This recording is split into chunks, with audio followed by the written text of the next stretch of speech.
प्रथम अध्याय আমরা খুলি সবাই। परमात्मने नमः।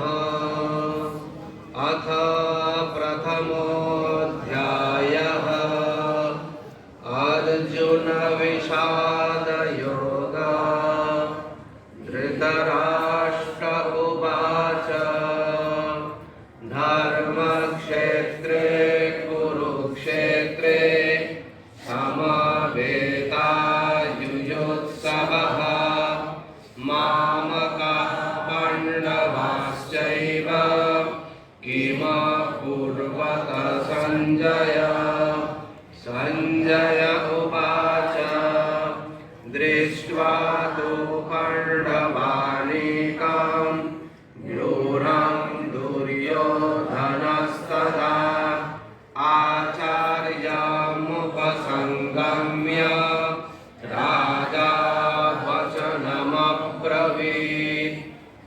पश्यैतां कर्णपुत्राणामाचार्य महतीं च मुं व्यूढां द्रुपदपुत्रेण तव शिष्येण धीमता अत्र शूरा महेश्वासा भीमार्जुनसमायुधि युयोधानो विराटश्च द्रुपदश्च महारथः धृष्टकेतुश्च गीतान् काशीराजश्च वीर्यवान् पुरोजित् कुन्तिभोजश्च शैव्यश्च नरपुङ्गवः युधामन्युश्च विक्रान्त उत्तमौजाश्च वीर्यवान् सौभद्रो द्रौपदेयाश्च सर्व एव महारथाः अस्माकं तु विशिष्टाये तान्निबोध द्विजोत्तम नायका मम सैन्यस्य संगार्थं तान् ब्रवीमि ते भवान् भीष्मश्च कर्णश्च कृपश्च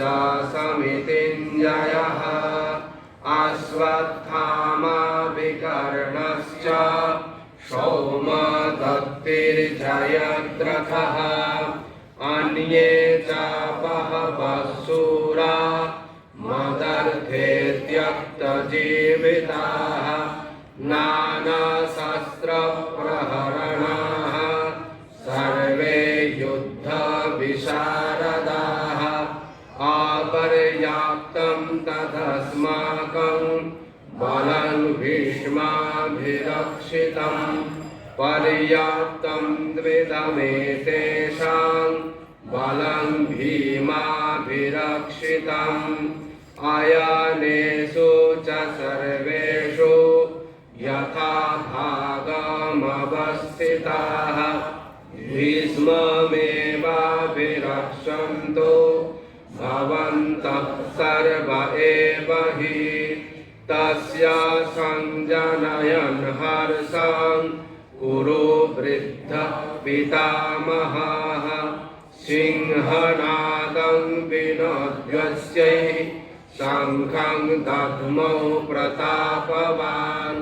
ततः शङ्खाश्च वीर्यश्च पणवानकगोमुखाः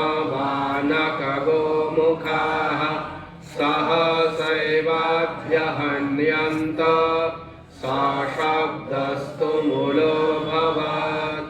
ततः श्वेतैर्हयैर्युक्ते महति स्यन्दने स्थितो माधवः पाण्डवश्चैव दिव्यौ शङ्खौ प्रदद्मतुः पाञ्चजन्यं ऋषिकेशो देवदत्तं धनञ्जयः पौण्ड्रं दद्मौ महाशङ्खं भीमकर्मावृकोदरः अनन्तविजयं राजा कुन्तीपुत्रो युधिष्ठिरः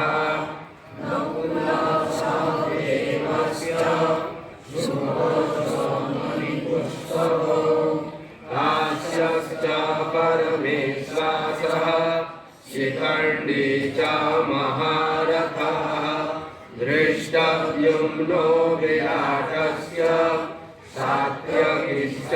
पराजिताः द्रुपदो द्रौपदेयश्च सर्वशत्रुपृथिवीपते सौभद्रश्च महाबाहु शङ्खान् दद्मो पृथक् पृथक् सघोषो धातृराष्ट्राणां हृदयानि व्यदारयत् नभश्च पृथिवीं चैव तुमुलोऽभ्यनुनादयन् अथ व्यवस्थितान् दृष्ट्वा धातृराष्ट्रान् कपिध्वजः प्रवृत्ते शस्त्रसम्पाते धनुरुद्यम्य पाण्डवाः ऋषिकेशं तदा वाक्यमिदमाहो महीपते। अर्जुन उवाच सेनयोरुभयोर्मध्ये रथं स्थापयाम्युत यावदेता निरीक्षेऽहं युद्धकामानवस्थितान् त्वैर्मया सह योद्धव्यमस्मिन् रणसमुद्यमे योत्स्यमानानवेक्षेऽहं या एतेऽत्र समागताः धार्तराष्ट्रस्य दुर्बुद्धे युद्धे प्रियचिकीर्षवः। संजय उवाच एवमुक्तो ऋषिकेशो गुडाकेशेन भारत सेनयोरुभयोर्मध्ये स्थापयित्वा रथोत्तमम् भीष्मद्रोण प्रमुखतः सर्वेषां च महीक्षिताम् उवाच पार्थ पश्यैतान् समवेतान् कुरुनिति तत्र पश्य स्थितान् पार्थ पितॄनथ पितामहान् आचार्यान् मातुलान् भ्रातॄन् पुत्रान् पौत्रान् सखींस्तथा स्वसुरान् सुहृदाश्चैव सेनयोरुभयोरपि तान् समीक्ष्य स कौन्तेयः सर्वान् बन्धूनवस्थितान् कृपया परयाविष्टो विषीदन्निदमब्रवीत्। अर्जुन उवाच दृष्ट्वेमान् स्वजनान् कृष्ण युयुत्सुन् समवस्थितान् सीदन्ति मम गात्राणि मुखं च परिशुष्यति वेपतुश्च शरीरे मे रोमहर्षश्च जायते गाण्डीवं संसते हस्तात् त्वाच्चैव परिदह्यते न च शक्नोम्यवस्थातुं भ्रमतीव च मे मनः निमित्तानि च पश्यामि विपरीतानि केशव न च श्रेयोनुपश्यामि हत्वा स्वजनमाहवे न काङ्क्षे विजयं कृष्ण न च राज्यं सुखानि च किं नो राज्येन गोविन्द किं भोगैर्जीवितेन वा येषामर्थे काङ्क्षितर्नो राज्यं भोगाः सुखानि च त इमेव स्थिता युद्धे प्राणान् त्यक्त्वा धनानि च आचार्याः पितरः पुत्राः तथैव च पितामहाः मातुलाः स्वसुरा पौत्राः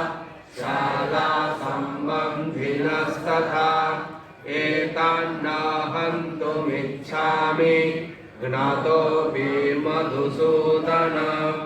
अपि त्रैलोक्यराज्यस्य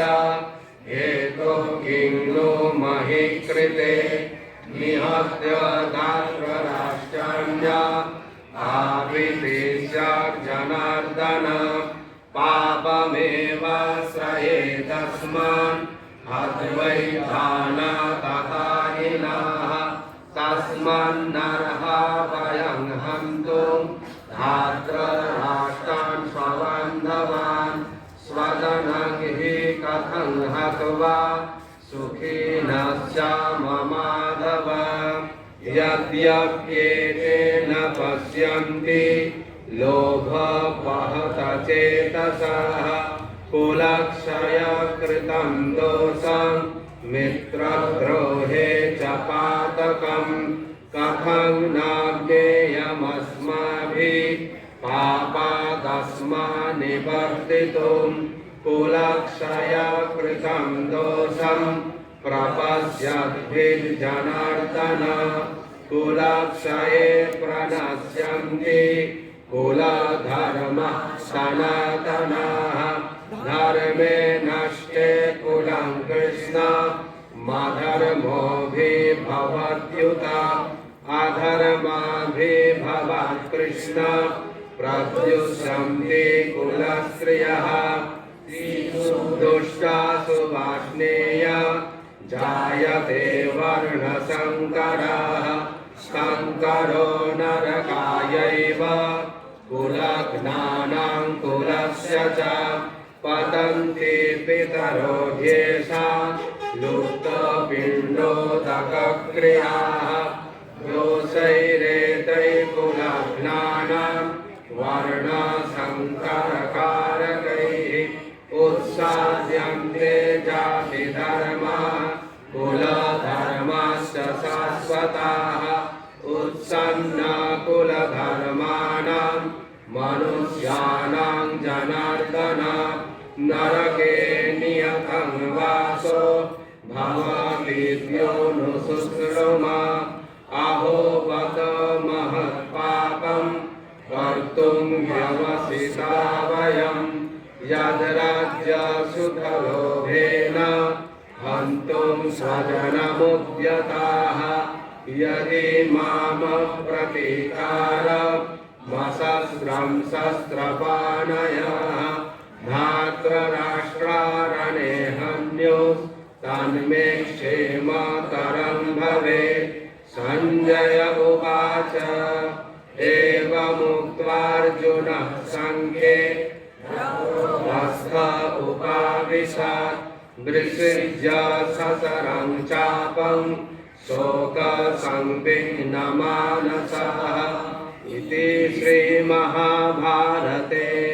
शतसाहस्र्यां संहितायां वैयासिक्यां भीष्मपर्वणि श्रीमद्भगवद्गीतासूपनिषत्सु ब्रह्मविद्यायां योगशास्त्रे श्रीकृष्णार्जुनसंवादे अर्जुनविषादयोग नाम प्रथमोऽध्यायः। कुतस्त्वाकश्मलमिदं विषमे समुपस्थितम् अनार्यजुष्टमस्वर्गमकीर्तिर्करमर्जुन कैव्यङ्मस्मागमः पार्थ नैतद्वैयोपपद्यते क्षुद्रं हृदय दौर्बल्यं यत्तोत्तिष्ठ परं तप। अर्जुन उवाच कथं भीष्ममहं सङ्ख्ये द्रोणं च मधुसूदन इषुभिः प्रतियोत्स्यामि पूजाधावरिषूदन गुरून् हत्वा हि महानुभावान् श्रेयो भक्त्युं भैक्षमपीह लोके हत्वार्थकामांस्तु गुरूनिहैव भुञ्जीय भोगान् रुधिरप्रदिग्धान् न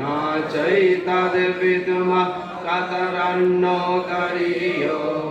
यद्वा जयेम यदि वा नो जयेयुः यानेव हत्वा न जिजीविषाम स्थितः प्रमुखे धार्तराष्ट्राः कार्पण्यदोषोपहतस्वभावः पृच्छामि त्वां धर्मसम्मूढचेतः यच्छ्रेयस्यान्निश्चितं ब्रूहि तन्मे शिष्यस्तेऽहं साधिमां त्वं प्रपन्नम् न हि प्रपश्यामि ममापनोद्यात् यच्छोकमुच्छोषणमिन्द्रियाणाम् अवाप्य मृध्यम् राज्यं सुराणामपि चाधिपत्यम् संजय उवाच एवमुक्त्वा ऋषिकेशं गुडाकेशः परन्तपः न योत्स इति गोविन्द मुक्त्वा तूष्णीं बभूवः तमुवाच ऋषिकेश प्रहसन्निव भारत सेनयोरुभयोर्मध्ये विषीदन्तमिदं वचः श्रीभगवानुवाच अशोच्यान्नन्वशोचस्वं प्रज्ञावादंश्च भाससे गतासु न गतासुंश्च नानुशोचन्ति पण्डिताः न त्वेवाहं जातुनासं न त्वं नेमे जनाधिपाः न चैव न भविष्यामः सर्वे वयमतः परम् देहिनोऽस्मिन् यथा देहे कौमारं यौवनं जरा तथा देहान्तरप्राप्ति धीरस्तत्र न मुह्यते मात्रा स्पर्शास्तु कौन्तेय शीतोष्णसुखदुःखदाः आगमापायिनो नित्या सांस्थितिः यं हि न व्यथयन्त्येते पुरुषं पुरुषर्षभ समदुःखसुखं धीरं सोऽमृतत्वाय कल्पते न सतो विद्यते भावो नाभावो विद्यते सतः उभयोरपि दृश्यन्तः स्तनयोस्तत्त्वदर्शिभिः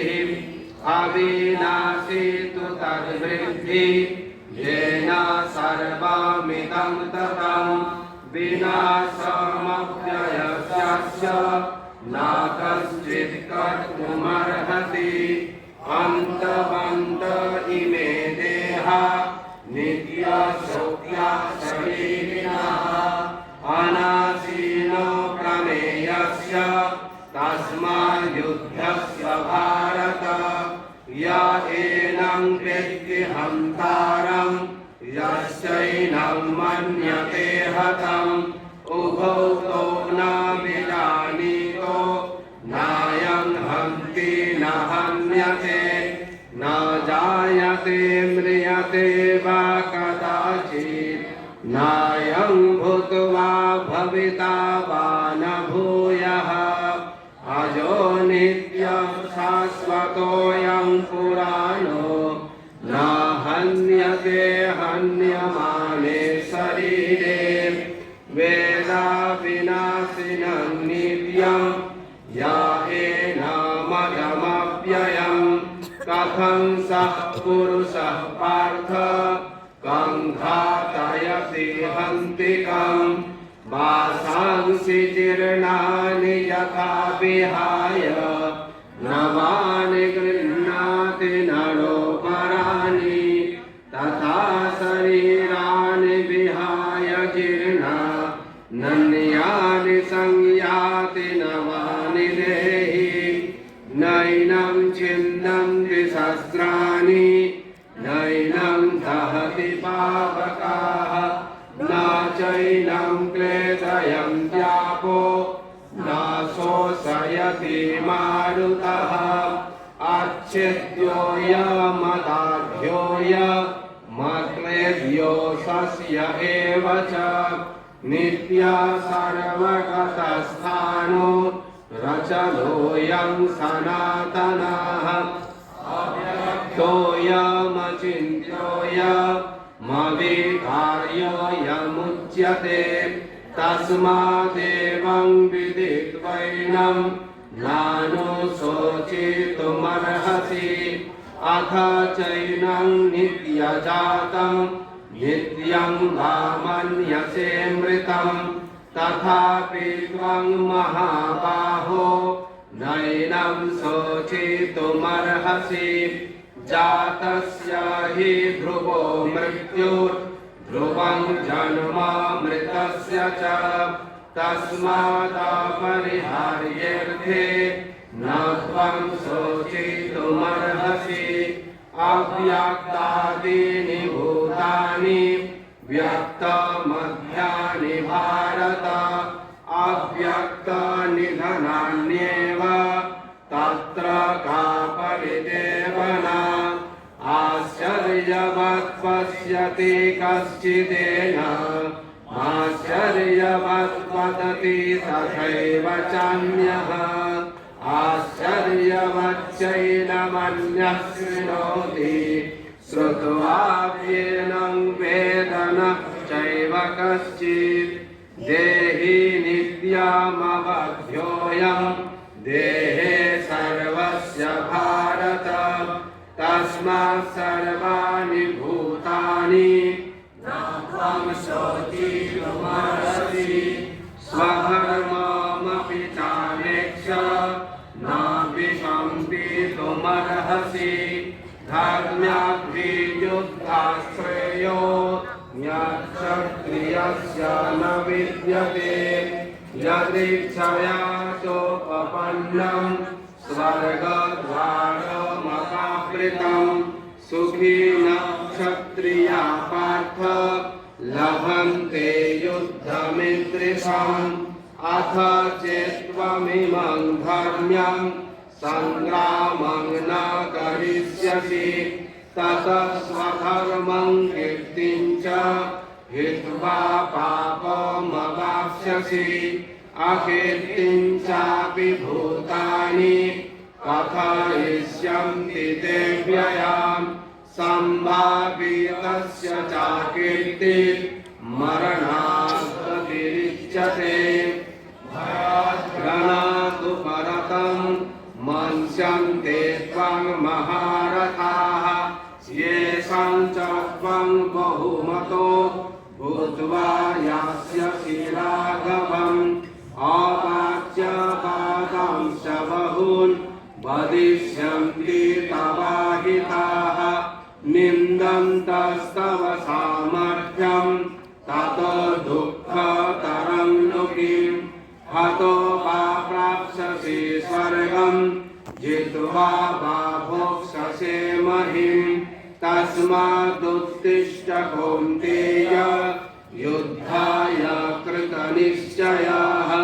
सुखदुःखे समे कृत्वा लाभालाभौ जयाजयौ ततो युद्धाय युज्यस्व नैवं पापमवाप्स्यसि एषा ते विहिता सांख्ये बुद्धिर्योगे त्विमां शृणु बुद्ध्या युक्तो यया पार्थ कर्मबन्धं प्रहास्यसि नेहाभिक्रमणास्यस्ति प्रत्यवायो न विद्यते स्वल्पमप्यस्य धर्मस्य त्रायते महतो भयात्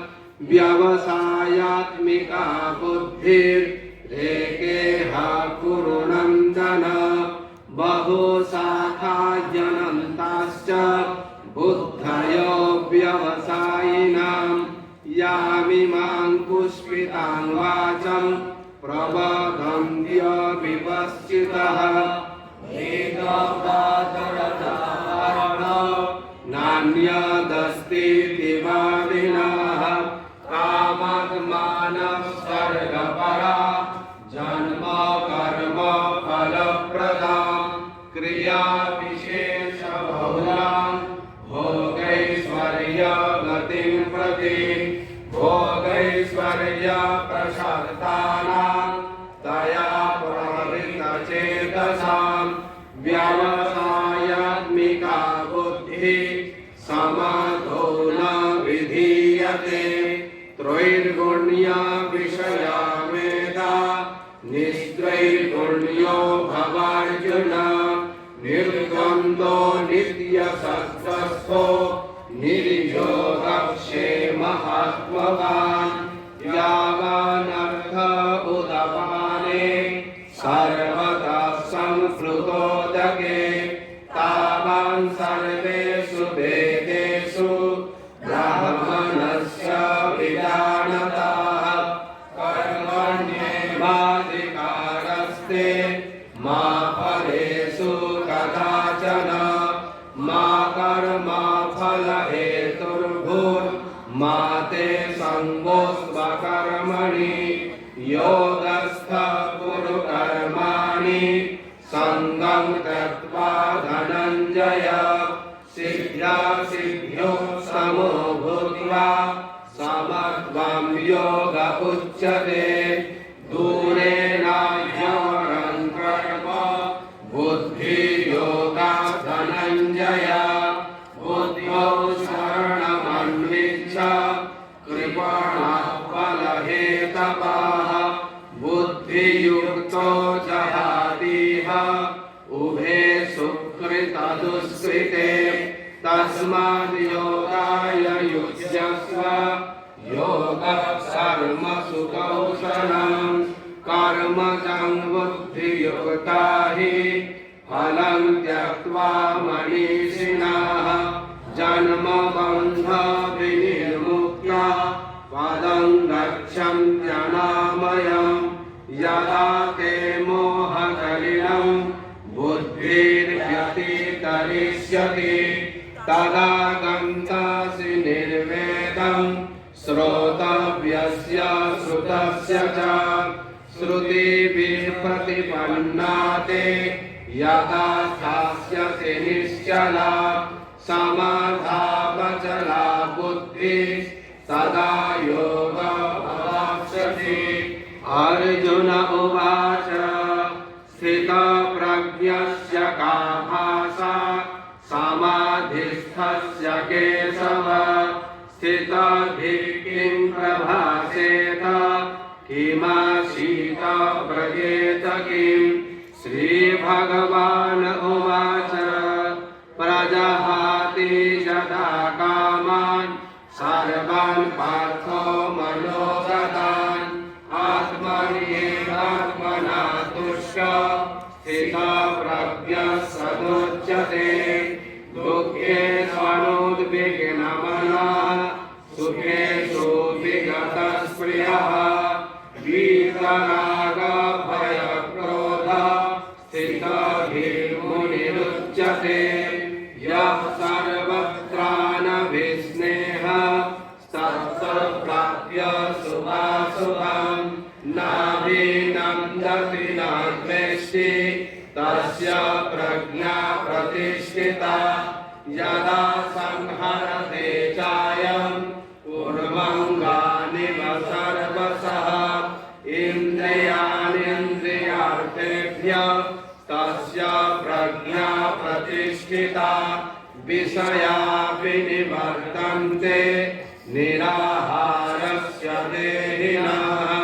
रसवर्जं रसोऽप्यस्य परं विश्वामिवर्तते यज्ञोऽयं विकौन्तेय पुरुषस्य विपश्चितः इन्द्रियाणि प्रमाथीनि हरन्ति प्रसवं मनः तानि सर्वाणि संयम्य युक्ता आसीत मत्परः वशे हि यस्येन्द्रियाणि तस्य प्रज्ञा प्रतिष्ठिता ध्यायतो विषयान् पुंसः सङ्गस्येषुपजायते सङ्गात् सञ्जायते कामः कामात् क्रोधभिजायते क्रोधाद् भवति सम्मोहः सम्मोहात् स्मृतिविभ्रमः स्मृतिभ्रंशात् बुद्धिनाशो बुद्धिनाशात् प्रणश्यति रागद्वेषवियुक्तैस्तु विषयानिन्द्रियैश्चरन् आत्मवश्यैर्विधेयात्मा प्रसादमधिगच्छति प्रसादे सर्वदुःखानां हानि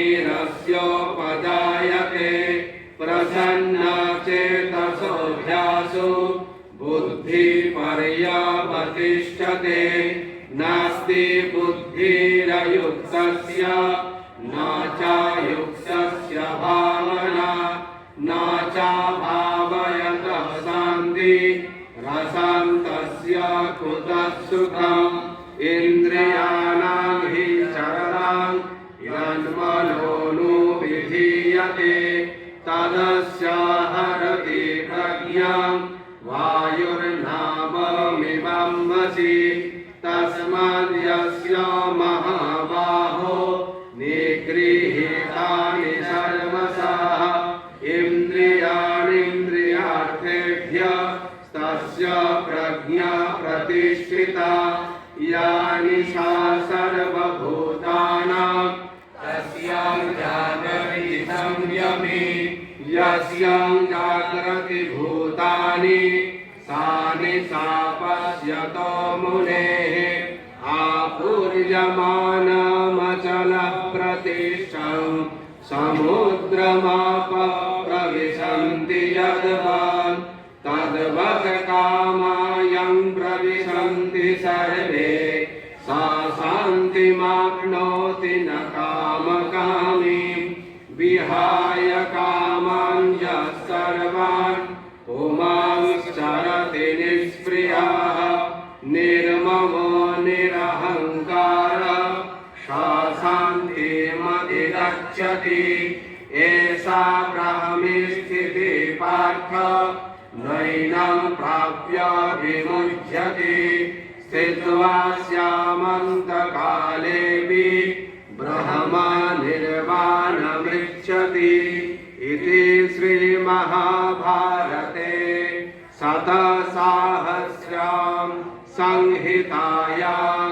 वैयासिक्यां भीष्मपर्वणि श्रीमद्भगवद्गीतासु उपनिषत्सु ब्रह्मविद्यायां योगशास्त्रे श्रीकृष्णार्जुनसंवादे सांख्ययोग नाम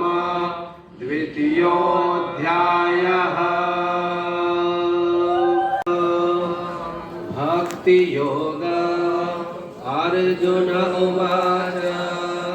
एवं सततयुक्ता ये भक्तास्त्वां पर्युपासते ये चाप्यक्षरमव्यक्तं तेषां के योगवित्तमः। श्रीभगवानुवाच मय्यावेश्य मनो ये मां नित्ययुक्ता उपासते श्रद्धया परयोपेता ते मे युक्ततमामताः। ये त्वक्षरमनिर्देश्य मव्यक्तं पर्युपासते सर्वत्र गमचिन्त्यं च कूटस्थमचलं ध्रुवं संनियम्येन्द्रियग्रामं सर्वत्र समबुद्धयः ते प्राप्नुवन्ति मामेव सर्वभूतहिते रताः। तेषोऽधिकस्तरस्तेषाम् अव्यक्तासक्तचेतसाम्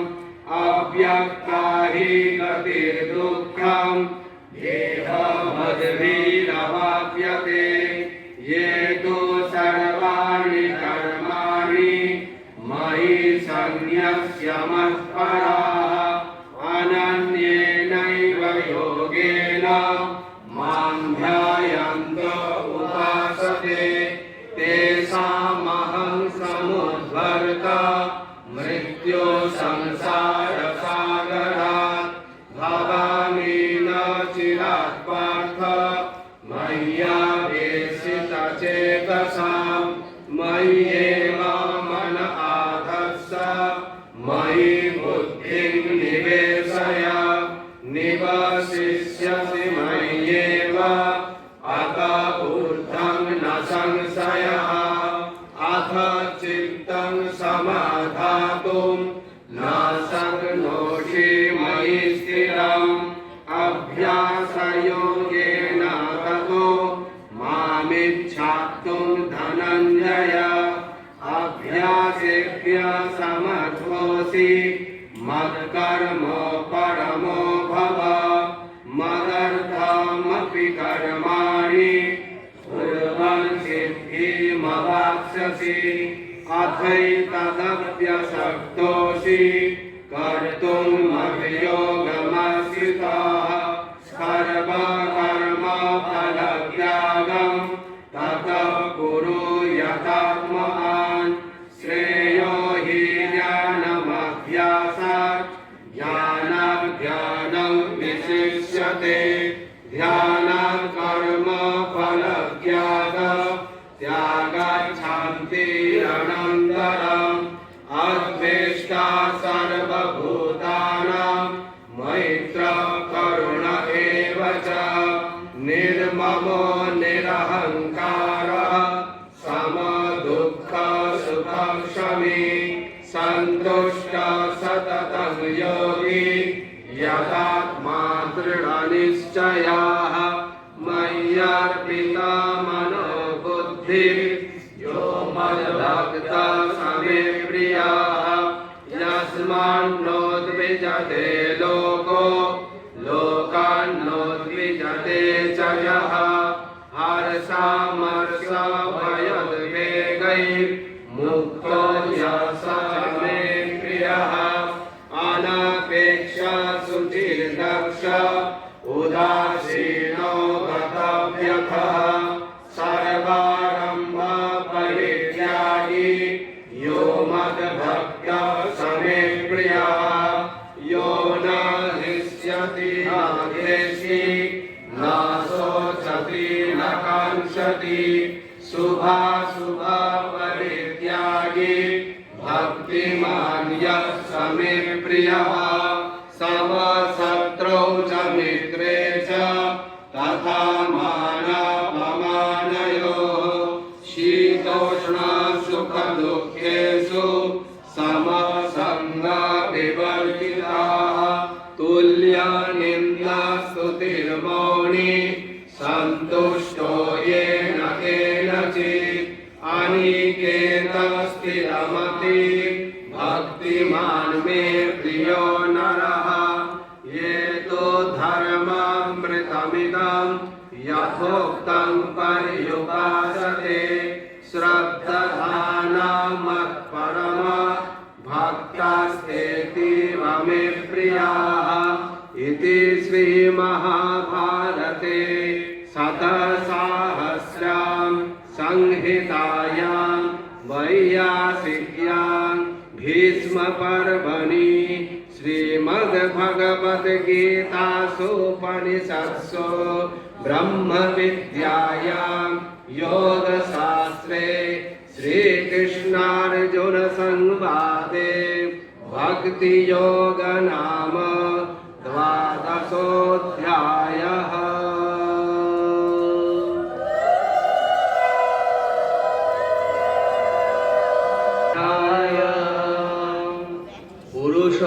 पुरुषोत्तमयोग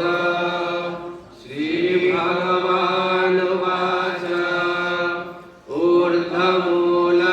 ऊर्ध्वमूलमधःशाख मत्स्वत्थं प्राहुरव्ययं छन्दांसि यस्य पर्णानि यस्त्वं वेद स वेदवित् अधश्चोर्ध्वं प्रसितास्तस्य शाखा गुणप्रवृद्धा विषयप्रबलाः अधश्च मूलान्यनुसन्ततानि कर्मानुबन्धीनि मनुष्यलोके न रूपमस्येह तथोपलभ्यते नान्तो न चादिर्न च सम्प्रतिष्ठा अश्वत्थमेनं सुविरूढमूल मसङ्गशस्त्रेण दृढेन चित्वा ततः पदं तत्परिमार्गितव्यं यस्मिन् गता न निवर्तन्ते भूयः तमेव चाद्यं पुरुषं प्रपद्ये जगत् प्रवृत्ति प्रसिता पुराणी निर्माणमोहाजितसंगदोषा अध्यात्ममिद्या विनिवृत्य कामाः द्वन्द्वैर्विमुक्ता सुखदुःखसङ्गै गच्छन्त्यमूढा पदमव्ययं तत् न तद्भासयते सूर्यो न शशाङ्को न पावकः यत् गत्वा न निवर्तन्ते तद्धामपरमं मम ममैवांशो जीवलोके जीवभूतः सनातनः मनसष्ठानीन्द्रियाणि प्रकृतिस्थानि कर्षति शरीरं यदवाप्नोति यच्चाप्युत्क्रामतीश्वरः गृहीत्वैतानि संयाति वायुर्गन्धानि वासयात् श्रोत्रं चक्षुस्पर्शनं च रसनं घ्राणमेव च अधिष्ठाय मनस्यायं विषयानुपसेवते उत्क्रामन्तं स्थितं वापि भुञ्जानं वा गुणान्वितं विमूढानानुपश्यन्ति पश्यन्ति ज्ञानचक्षुषा यतन्तो योगिनश्चैन पश्यन्त्यात्मन्यवस्थितं यतन्तोऽप्यकृतात्मानो नैनं पश्यन्त्यचेतसः यदादित्यगतं तेजो जगद्भासयतेऽखिलं यच्चन्द्रमसि यच्चाग्नौ तत्तेजो विद्धि मामकम् गामाविश्य च भूतानि धारयाम्यहमोजसा पुष्णामि चौषधी सर्वा सोमो भूत्वा रसात्मकः अहं वैश्वानरो भूत्वा प्राणिनां देहमाश्रितः प्राणपानसमायुक्त्य पचाम्यन्नं चतुर्विधा सर्वस्य चाहं हृदि सन्निविष्टो मत्वा स्मृतिर्ज्ञानमपोहनं च वेदैश्च सर्वैरहमेव वेद्यो एवान्तकृद्वेदविदेव चाहं द्वाविमौ पुरुषो लोके क्षरश्चाक्षर एव च क्षरः सर्वाणि भूतानि कूटस्थक्षर उच्यते उत्तमपुरुषस्त्वन्यः परमात्मेत्युदाहृतः यो लोकत्रयमाविश्य बिभर्त्याव्यय ईश्वरः यस्माक्षरमतीतो यः मक्षरादपि चोत्तमः अतोऽस्मि लोके वेदे च प्रथितः पुरुषोत्तमः यो मामेवमजन्मूढ जानाति पुरुषोत्तमं स सर्वविद् भजति मां सर्वभावेन भारत इति गुह्यतमं शास्त्रमिदमुक्तं मया नघ एतत् बुद्ध्या बुद्धिमान् स्यात् कृताकृत्यश्च भारत इति श्रीमहाभारते शतसाहस्र्यां संहितायां वैयासिक्यां भीष्मपर्वणि श्रीमद्भगवद्गीतासूपनिषत्सु ब्रह्मविद्यायां योगशास्त्रे श्रीकृष्णार्जुनसंवादे पुरुषोत्तमयोग नाम पंचदशोऽध्यायः।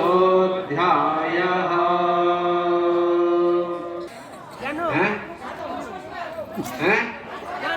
অষ্টাদশ হবে, আচ্ছা ঠিক আছে। অডিয়েন্স যখন বলছে তখন হতেই হবে। আচ্ছা তাহলে 18 নম্বর দেখ। অরিজিৎ তুমি এসো, ভেতরে এসো। নমঃ अथ अष्टादशोऽध्याय मोक्षयोगः। अर्जुन उवाच सन्न्यासस्य महाबाहो तत्त्वमिच्छामि वेदितुं त्यागस्य च ऋषिकेश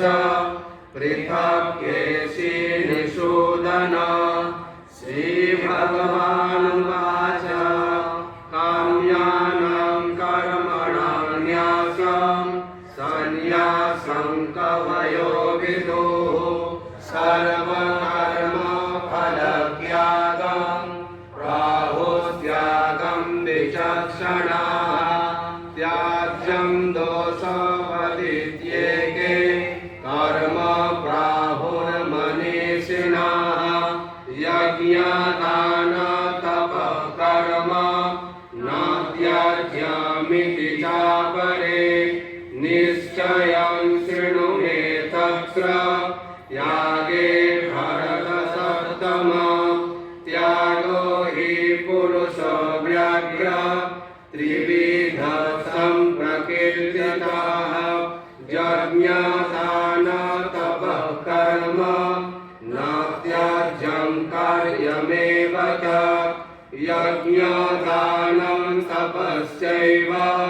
पावनानि मनीषिणाम्। एतान्यपि तु कर्माणि सङ्गं त्यक्त्वा फलानि च कर्तव्यानि मे पार्थ निश्चितं मतमुत्तमम्। नियतस्य तु सन्न्यासः कर्मणो नोपपद्यते। मोहातस्य परित्यागः तामसः परिकीर्तितः। दुःखमित्येव यत्कर्म कायक्लेशभयात्यगे सा कृत्वा राजसं त्यागं नैव त्यागफलं लभेत्। कार्यमित्येव यत्कर्म नियतं कर्तेषुन सङ्गं त्यक्त्वा फलं चैव सा त्यागः सात्विको मतः। न द्वेष्ट्य कुशलं कर्म कुशलेनानुसज्जते। त्यागी सत्त्वसमाविष्टो मेधावी छिन्न संशयः। न हि देहभृता सव्यं यातुं कर्मण्यशेषतः। यस्तु कर्मफलत्यागी स त्यागीत्यभिधीयते। अनिष्टमिष्टं मिश्रं च त्रिविधं कर्मणः फलं भवत्यात्यागिनां प्रेत्य न तु सन्न्यासिनां क्वचित्। पञ्चमानि महाबाहो कारणानि निबोध मे। साङ्ख्ये कृतान्ते भोग्यानि सिद्धये सर्वकर्मणाम्। अधिष्ठानं तथा कर्ता कारणं च पृथग्विधम्। इहश्च पृथक् चेष्टा दैवं चैवात्र पञ्चमम्। शरीरं मनोवीर्य कर्म प्रारभते नरः। न्याय्यं वा विपरीतं वा पञ्चैते तस्य हेतवः। तत्रैवं सति कर्तार मात्मानं केवलं तु यः पश्यन्त्यकृतबुद्धित्वान् न साव्यसीकुर्मति। यस्य नाहं कृतो भावो बुद्धिर्यस्य न लिप्यते। हत ज्ञात्वापि स इमान् लोकान् न हन्ति न निबध्यते ज्ञानं ज्ञेयं परिज्ञाता त्रिविधा कर्म चोदना करणं कर्म कर्तेति त्रिविधः कर्म संग्रहः ज्ञानं कर्म च कर्ता च त्रिधैव गुणभेदतः प्रोच्यते गुणसङ्ख्याने यथा पशृणुतान्यपि सर्वभूतेषु येनैकं भावमव्ययमीक्षते अविभक्तं विभक्तेषु तद्ज्ञानं विद्धि सात्विकं पृथक्त्वेन तु यज्ज्ञानं नानाभावान् पृथग्विधान् वेत्ति सर्वेषु भूतेषु तद्ज्ञानं विद्धि राजसं यत्तु कृष्णावदेकस्मिन् कार्ये शक्तमहेतुकम् आतत्त्वार्थपदं पञ्च तत्तामसमुदाहृतं नियतां सङ्गरहिता मरागत्वे सतकृतम् आफलाप्येत्सुना कर्म यत्तत् सात्विकमुच्यते यत्तु कामेप्सुना कर्म साहंकारेण वा पुनः क्रियते बहुलायासं तद्राजसमुदाहृतम् अनुबन्धं स्वयं हिंसा मनपेक्ष्य च पौरुषं मोहादारभ्यते कर्म यत्तत्कामसमुच्यते मुक्तसङ्गो नः भावी धृत्योत्साह समन्वितः सिद्ध्यो निर्विकारः कर्ता सात्विक उच्यते रागी कर्म फलप्रेप्सुर्लुब्धो हिंसात्मको शुचिः हर्षशोकान्वितः कर्ता राजसः परिकीर्तितः अयुक्तप्राकृतस्तब्धः शठो नैष्कृतिहोलसः विषादी दीर्घसूत्री च कर्ता तामस उच्यते बुद्धिर्भेदं त्रिदेशैव गुणास्त्रिविधं शृणु प्रोच्यमानमशेषेण पृथक्त्वेन धनञ्जय प्रवृत्तिं च निवृत्तिं च कार्याकार्ये भयाभये बन्धं मोक्षं च या वेत्ति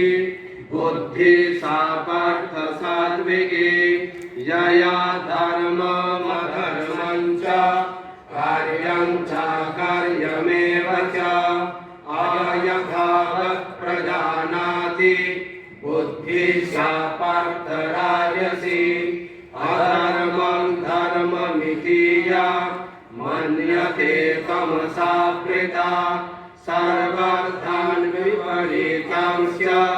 बुद्धिः सा पार्थ तामसी धृत्या यया धारयते मनः प्राणेन्द्रियक्रियाः योगेनाव्यभिचारिण्या धृतिः सा पार्थ सात्विकी यया तु धर्मकामार्थान् धृत्या धारयते अर्जुन प्रसंगेन फलाकांक्षी धृतिः सा पार्थ राजसी यया स्वप्नं भयं शोकं विषादं मदमेव च न विमुञ्चति दुर्मेधा धृतिः सा पार्थ तामसी सुखं पितानिं त्रिविधं शृणु मे भरतर्षभ अभियासात् रमते यत्र दुःखं तञ्च निगच्छति यत्तदग्रे विषमिव परिणामे मृतोपमं तत्सु सात्विकं प्रोक्त्य महात्मा बुद्धि प्रसादयाम् विषयेन्द्रियसंयोगात् यत्तदग्रे मितोपमम् परिणामे विषमिव तत्सुखं राजसंस्मृतम् यदग्रे चानुबन्धे च सुखं मोहनमात्मनः निग्रालस्य प्रमादोत्थं तत्तामसमुदाहृतम् न तदस्ति पृथिव्यां वा दिवि देवेषु वा गुणाः सत्त्वं प्रकृतिजैर्मुक्तं यदेभिर्षत्रिभिर्गुणैः ब्राह्मणक्षत्रियादिषां शूद्राणां च परन्तप कर्माणि प्रविभक्तानि स्वभावप्रभवैर्गुणैः समोदमस्तपशौचं शान्तिराजवमेव च ज्ञानं विज्ञानमास्तिक्यं ब्रह्म कर्म स्वभावयम् शौर्यं तेजो धृतिर्दाक्ष्यं युद्धे चाप्यपलायनं दानमीश्वरभावस्य शान्तं कर्म स्वभावयम् कृषिपौरक्ष्यवाणिज्यं वैश्यकर्म स्वभावयम् परिचर्यात्मकं कर्म शूद्रस्यापि स्वभावयम् स्वे स्वे कर्मण्यभिरतः संसिद्धिं लभते नरः स्वकर्मनिरतसिद्धिं यथा विन्दति दक्षिणो यतः प्रवृत्तिर्भूतानां येन सर्वमिदं ततं स्वकर्मणा तमभ्यच्च सिद्धिं विन्दति मानवः श्रेयं स्वधर्मो विगुणः परधर्मात् स्वनुष्ठितात् स्वभावनियतं कर्म कुर्वन्नाप्नोति किल्बिषम् सहजं कर्म कौन्तेय सदोषमुपत्यजे सर्वारम्भादिदोषेण धूमेनाग्निभिरावृताः आसक्त्य बुद्धि सर्वत्र जितात्मा विगतस्प्रियः नैष्कर्म्य सिद्धिं परमां सन्न्यासेनाधिगच्छति सिद्धिं प्राप्नो यथा ब्रह्म तथाप्नोति निबोध मे समासेनैव कौन्तेय निष्ठा ज्ञानस्य या परा बुद्ध्या विशुद्धया युक्तो धृत्यात्मानं नियम्य च सपरागिर्विषयं त्यक्त्वा रागद्वेषोऽभ्युदस्य च विमुक्तसेवी लघ्वासि यत्कायमानसः ध्यानयोगपरो नित्यं वैराग्यं समुपाश्रितः अहङ्कारं बलं दर्पं कामं क्रोधं परिग्रहं विमुच्य निर्ममः शान्तो ब्रह्म भूयाय कल्पते ब्रह्मभूत प्रसन्नात्मा न शोचति न काङ्क्षति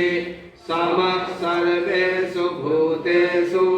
मद्भक्तिं लभते परां भक्त्या मामभिजानाति यावन्यस्मास्मि तत्त्वतः ततो मां तत्त्वतो ज्ञात्वा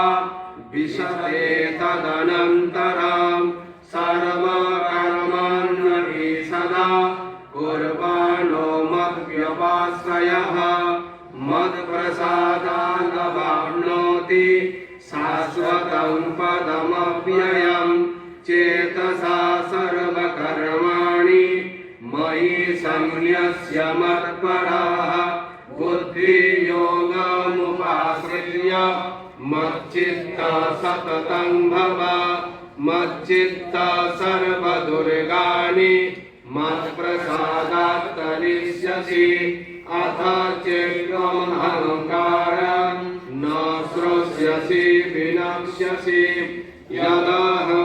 यदहङ्कारमाश्रित्य न योत्स्य इति मन्यसे मिथ्यैषा व्यवसायस्ते प्रकृतिस्त्वं नियोक्ष्यति स्वभावजेन कौन्तेय निबद्धस्येन कर्मणा कर्तुं नेच्छसि यन्मोहात् करिष्यस्य वशोऽपितात् ईश्वरः सर्वभूतानां हृद्येऽर्जुन तिष्ठति भ्रामयन् सर्वभूतानि यन्त्रारूढानि मायया तमेव शरणं गच्छ सर्वभावेन भारत तत्प्रसादात् परां शान्तिं स्थानं प्राप्स्यसि शाश्वतम् इति ते ज्ञानमज्ञातं गुह्याद् गुह्यतरं मया विनिश्चैतदशेषेण यथेच्छसि तथा कुरु सर्वगुह्यतमं भूय शृणु मे परमं वचः इष्टोऽसि मे दृढमिति ततो वक्ष्यामि ते हितं मन्मना भव मद्भक्तो मद्याजी मां नमस्कुरु मामे वैष्यसि सत्यं ते प्रतिजाने प्रियोऽसि मे सर्वधर्मान् परित्यज्य मामेकं शरणं व्रज अहं त्वां सर्वपापेभ्यो मोक्षयिष्यामि मा शुचः इति तेन तपस्काय न भक्ताय कदाचन न च शुश्रूषवे वाच्यं न च मां व्यसूयति य इदं परमं गुह्यं मद्भक्तेष्वभिगच्छति भक्तिं मयि परां कृत्वा मामे वैष्यत्य संशयः न च तस्मान् मनुष्येषु कश्चिन् मे प्रियकृत्तमः भविता न च मे तस्मात् धन्य प्रियतरो भुवि अध्येष्यते च याहिमं धर्म्यं संवादमापयोः ज्ञानयज्ञेन तेनाहमिष्टस्यामिति मे मतिः श्रद्धावान् न सूयश्च शृणुयादपि यो नरः सोऽपि मुक्तः शुभान् लोकान् प्राप्नुयात् पुण्यकर्मणां कश्चिदेतत् श्रुतं पार्थ त्वयैकाग्रेण चेतसा कश्चिदज्ञानसम्मोहः प्रणष्टस्ते धनञ्जय अर्जुन उवाच नष्टो मोहः स्मृतिर्लब्ध्वा तत्प्रसादान् मयाच्युत स्थितोऽस्मि गतसन्देहः करिष्ये वचनं तव सञ्जय उवाच इत्यहं वासुदेवस्य पार्थस्य च महात्मनः संवादमिममश्रौष मद्भूतं रोमहर्षणं व्यासप्रसादाच्च श्रुत माने सद्गुह्यमहं परं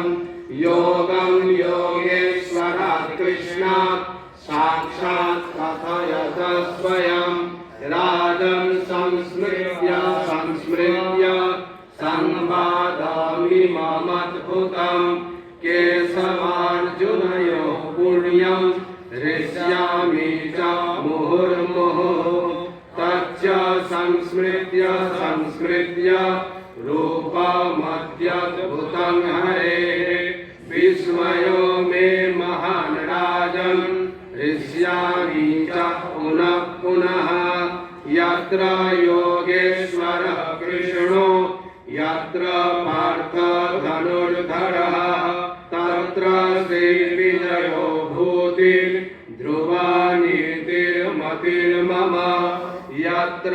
योगेश्वरः कृष्णो यत्र पार्थो धनुर्धरः तत्र श्रीर्विजयो भूतिर्ध्रुवा नीतिर्मतिर्मम इति श्रीमहाभारते शतस्राहस्यां संहितायां वैयासिक्यां भीष्मपर्वणि श्रीमद्भगवद्गीतासूपनिषत्सु ब्रह्मविद्यायां योगशास्त्रे श्रीकृष्णार्जुनसंवादे मोक्षयोग नाम अष्टादशोऽध्यायः। नमो ब्रह्मण्यदेवाय गो ब्राह्मणहिताय च जगद्धिताय कृष्णाय गोविन्दाय नमो नमः। अखण्डमण्डलाकारं व्याप्तं येन चराचरं तत्पदं दर्शितं येन तस्मै श्रीगुरवे नमः।